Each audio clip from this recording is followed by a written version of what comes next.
What's up, everyone? We got another NFL offseason recap video. Today, we're going to be looking at the Miami Dolphins, how their season went last year, what they've done so far in free agency, and what they should be looking for in the draft. Now, the Dolphins' entire motto last year was tank for Tua, which was kind of expected given the lack of talent that they had on their roster. The GM also traded star left tackle Laramie Tunsil to the Texans and star free safety Minka Fitzpatrick to the Steelers. So it's not like they had any real talent outside of guys like Xavier Howard and maybe like Devontae Parker on their roster. However, Brian Flores did coach them to a 5-11 record, and they finished 2-4 in the AFC East. They had the 27th best offensive DVOA, which was just led by some Fitzmagic late in the season, as well as some breakout performances by Devontae Parker, who finally exhibited the talent which led him to be selected as a first-round talent out of Louisville. Now, they had one of the worst, if not the worst, defense in the NFL, as they did finish with the worst defensive DVOA. They really had no real talent on either side of the ball. Xavier Howard was shut down for the season after he got injured. Rashad Jones was injured as well, and they just had no pass rushing or run stopping linebackers or defensive linemen that they could rely on. The Dolphins made no big moves before free agency started. Now, the Dolphins are one of the biggest spenders in free agency, but did they really win free agency? Yeah, they got a couple big name players like Byron Jones and Kyle Van Noy, but here's the thing I'm seeing with the Dolphins and what the Lions have done the past couple of years. They're trying to fix their roster by changing it into the Patriots culture, but there's only one Patriots team and there's only one Bill Belichick. Yeah, Brian Flores and Matt Patricia came from that Bill Belichick defensive lineage.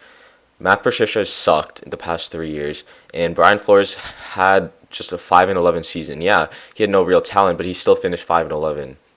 So making these moves to try to build a Patriots roster, I don't know if it's gonna work, right? So here's the thing: Brian Flores runs a man-to-man scheme, which is what Bill Belichick does, right? Stick your number one corner on their number two receiver and just shut him down the rest of the game.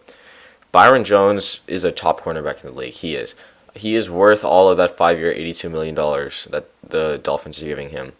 But he is not a man-to-man press corner. He is more of a cover three zone corner that makes plays on the ball but with deflections and pass breakups. He's not going to force turnovers, but he's going to stop receivers from catching the ball.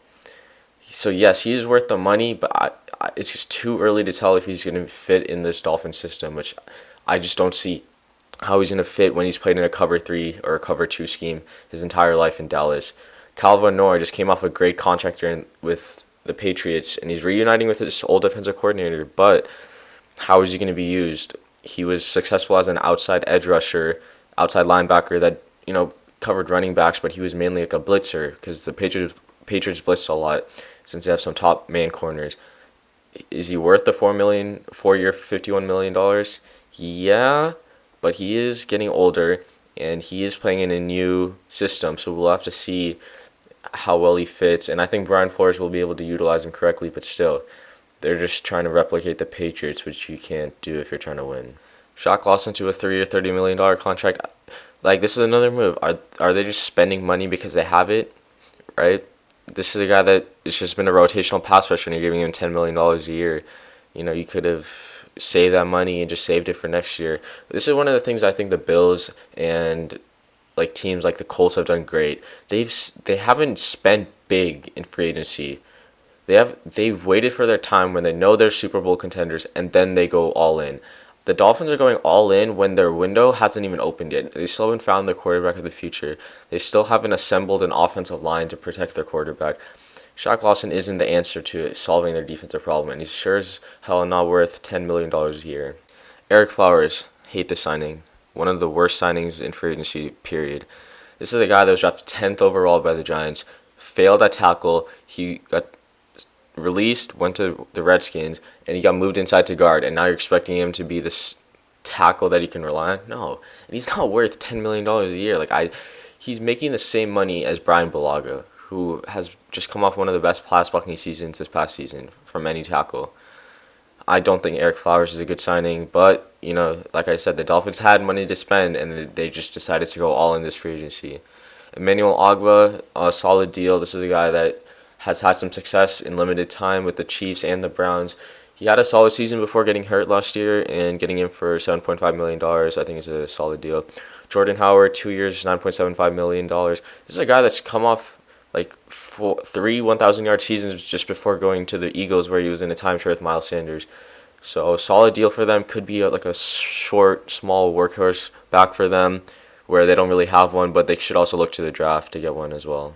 Clayton Fejedelem, 3-year, $8.5 million. This is a guy that's basically like a special teams gunner, and he's coming from the Cincinnati Bengals. Solid pickup for them. Should add to a solid team culture. Ted Karras, center from the Patriots. Again, Brian Flores just getting these Patriots players to play for him.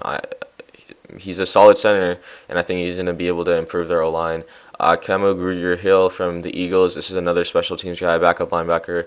He should find some time into the rotation to play as a linebacker, but we'll see how he fits in there. Landon Roberts, another Patriots player, outside linebacker. Another depth guy, just adding to trying to create some talent on that roster and making sure they have players to play in case people get hurt. And then Adrian Colbert, 1 year, 1.15 free safety.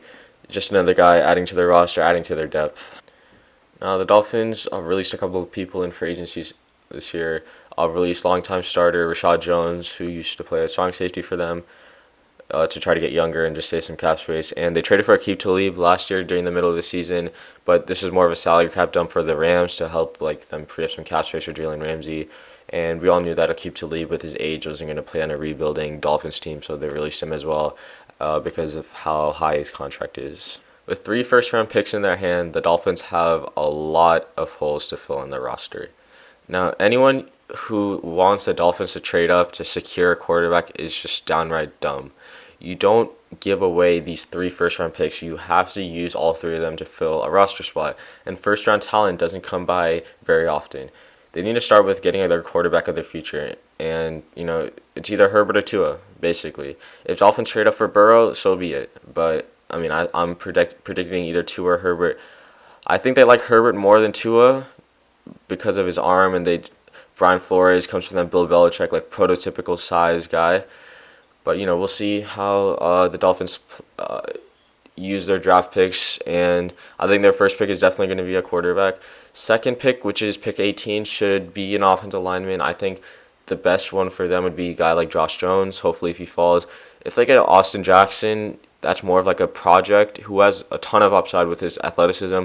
Upside pick for them, but, it'd be a solid pick for them nonetheless. Running back, they should look to get a running back at pick 26.